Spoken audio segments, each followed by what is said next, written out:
Co-presented by Vimal. बोलो जुबान केसरी. शरद पवार यांनी पंतप्रधानांची भेट घेतली. दिल्लीतील संसद कार्यालयामध्ये पवार आणि सुप्रिया सुळे आणि मोदींमध्ये बैठक. जंतर मंतरवरील आंदोलनाचा मुद्दा पवारांनी मोदींसमोर मांडल्याची सूत्रांची माहिती. रावणात आणि तुमच्यामध्ये फरक काय? मुली, महिला, विद्यार्थ्यांवरील लाठीचार्जवरून उद्धव ठाकरेंचा हल्लाबोल. प्रधानांचा राजीनामा मागितला, चूक काय? एक व्यक्ती महत्वाची की देश महत्वाचा? ठाकरेंचा सवाल. दिल्लीतील आंदोलनामागे विरोधक आणि देशाबाहेरील शक्तीचा हात. देशामध्ये असंतोष निर्माण करण्यासाठी विरोधकांचा आपापला अजेंडा. भाजपच्या रवींद्र चव्हाण यांचा आरोप. संसद भवन परिसरामध्ये विरोधकांचे काळे कपडे घालून आंदोलन.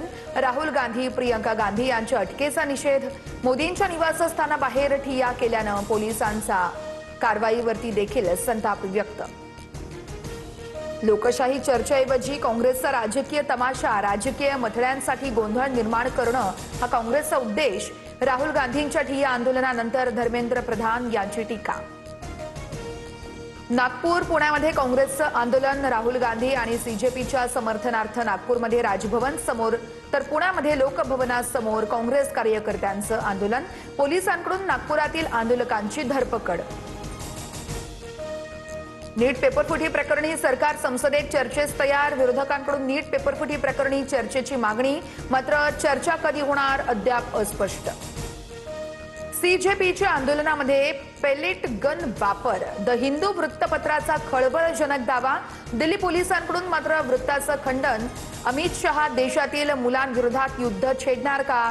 वृत्तानंतर काँग्रेसचे नेते पवन खेरा यांचा सवाल. जंतर मंतरवरील लाठीचार्ज प्रकरणी सुप्रीम कोर्टात याचिका. लाठीचार्ज प्रकरणातील याचिकेवर सुनावणी घेण्यास कोर्टाचा नकार. प्रकरणामध्ये आम्हाला काहीही रस नाही, सरन्यायाधीशांची टिप्पणी. जंतर मंतरवर आंदोलकांची गर्दी. महिनाभरापासून अभिजित दिपकेंचा दिल्लीमध्ये ठिय्या. शिक्षण मंत्र्यांच्या राजीनाम्याच्या मागणीवरती आंदोलक ठाम. देशभरातून आंदोलकांना पाठिंबा. सरकारला फक्त एकच सांगणं आहे, सगळं लक्षात ठेवलं जाईल. जंतर मंतरवरील लाठीचार्जवर ज्येष्ठ अभिनेते नसरुद्दीन शहांचा संताप. लाठी चालवणाऱ्यांचा गुंड असाही उल्लेख. 6 फुटीर खासदारांना सुप्रीम कोर्टाची नोटीस. 2 आठवड्यात नोटीसला उत्तर देण्याचे आदेश. लोकसभा अध्यक्षांच्या निर्णयाविरोधात ठाकरेंची याचिका. दिवंगत उपमुख्यमंत्री अजित पवार यांच्या 67व्या जयंतीदिनी बारामतीमध्ये अभिवादन. उपमुख्यमंत्री सुनेत्र पवार आणि जय पवार यांनी स्मृतीस्थळावरती श्रद्धांजली वाहिली. दादा, तुमची उणीव भासतेय. पंतप्रधान मुख्यमंत्र्यांपासून ते शरद पवारांपर्यंत राज्यातील सर्वच बड्या नेत्यांनी अजित पवारांना भावपूर्ण आदरांजली वाहिली. कर्जमाफीची पहिली यादी आज जाहीर होणार. सहकार मंत्री बाबासाहेब पाटील यांच्या कार्यालयाची माहिती.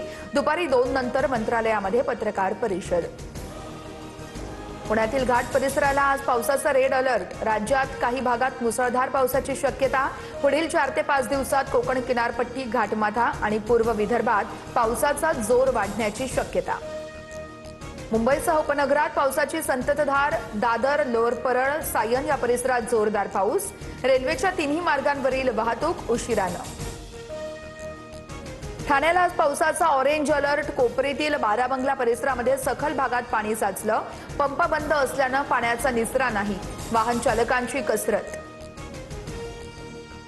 नाशिकमध्ये पावसाची संततधार. रामकुंडच्या पाणी पातळीमध्ये वाढ होण्यास सुरुवात. खबरदारी म्हणून सुरक्षा रक्षक तैनात. Co-presented by Vimal. बोलो जुबान केसरी.